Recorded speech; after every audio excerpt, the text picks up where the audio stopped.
Osio everybody, it's Spikey Belmont.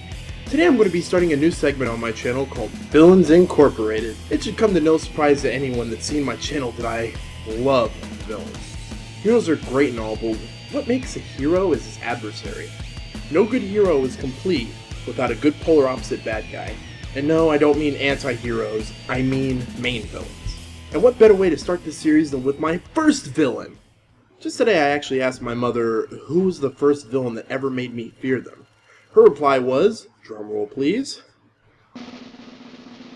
that big guy in Spyro. Yeah, my mom has no knowledge of video games whatsoever. The funny part is she basically described half of the villains in Spyro until she said he was a big blue guy with a stick. And I started thinking, wait, big blue guy with a...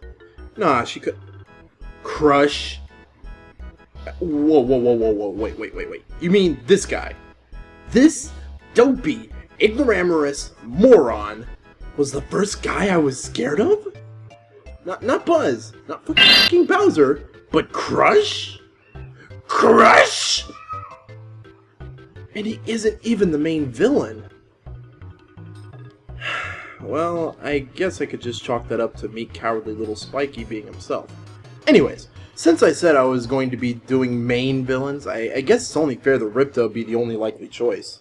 Ah, yes, the stuck-up, arrogant, pretentious little dinos man? What the hell even is this guy? Ripto was originally created by Insomniac Games developer Oliver Waite and is a recurring character in the Spyro universe. Sure, Spyro's first main villain was Nasty Norik, but Ripto kept coming back, making a grand total of 5 appearances in Spyro games. Funny enough, Ripto's name is a joke on the spelling of the word Spyro in Japanese. Thanks, Did You Know Gaming and Carnicross! Anyways, let's move on to Ripto's character traits. Ripto is evil because... well... yeah, this is the only reason I don't like Ripto. He suffers from Bowser Poweritis. You've never heard of it? Let me explain the symptoms. Do you like doing bad things just because you like it? Do you hate the good guy just because you hate him? If you answered yes to any of those questions, then you have Bowser Poweritis. I prescribe a few doses of plutonium, sulfate, and go see your local Handsome Jack. And don't worry, I'm saving him for later. We'll get to him. I promise we'll get to him. Anyways, the only reason Ripto wants to kill Spyro is because, well, he just hates dragons. He's a generic bully boss. Hey there, Braceface. Give me your lunch money or me and my pals will beat you up. The only reason he wants power is, well, he wants power. He never really explains himself, sadly. I mean, that's my only gripe about him. As far as other things, just, he succeeds so well.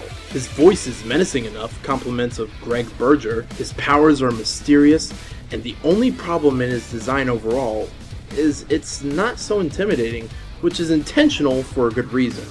1. Everyone seems to be afraid of him, and despise him for what he's done. Even from the beginning, he's hyped and expositioned as a strong, evil figure. And for this being a rated E for everyone game, the younger audience would have been expecting something like Nasty Norik. And 2, he has minions that make up for it. Ripto is by definition a very petty villain. He hates to get his own claws dirty unless he absolutely has to.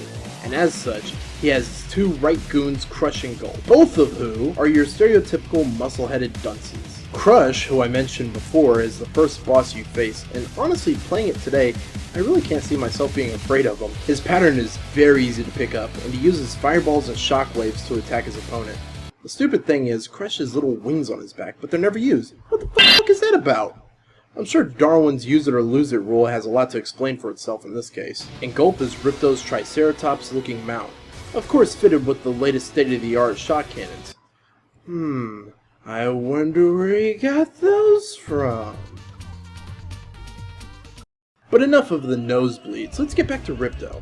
Ripto's final boss battle at first seems very bland and boring, in the sense it looks like your typical dodge and flame boss fight, and Ripto is just as much as a pushover as you think. But then, boom! The arena's destroyed and Ripto's flying high above the level with you right behind him, infinitely flying! Bet you thought all those speedways were pointless filler minigames, right? Wrong. They were training you for this battle. Admittedly, even today, Ripto still gets a hit in a few times or even kills me during this battle.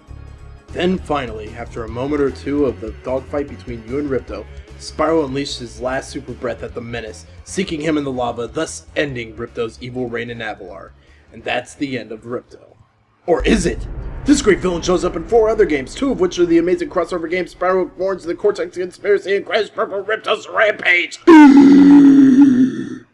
Anyways, Ripto's a good villain despite all his flaws, and he's definitely a good counterpart for Spyro. They're both evenly matched in size, but not in strength.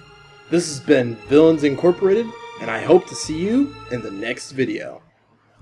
Hey, that's the end of this video, but the fun doesn't have to stop here. I'm actually working on an abridged series with my pals on a different channel. Go check us out.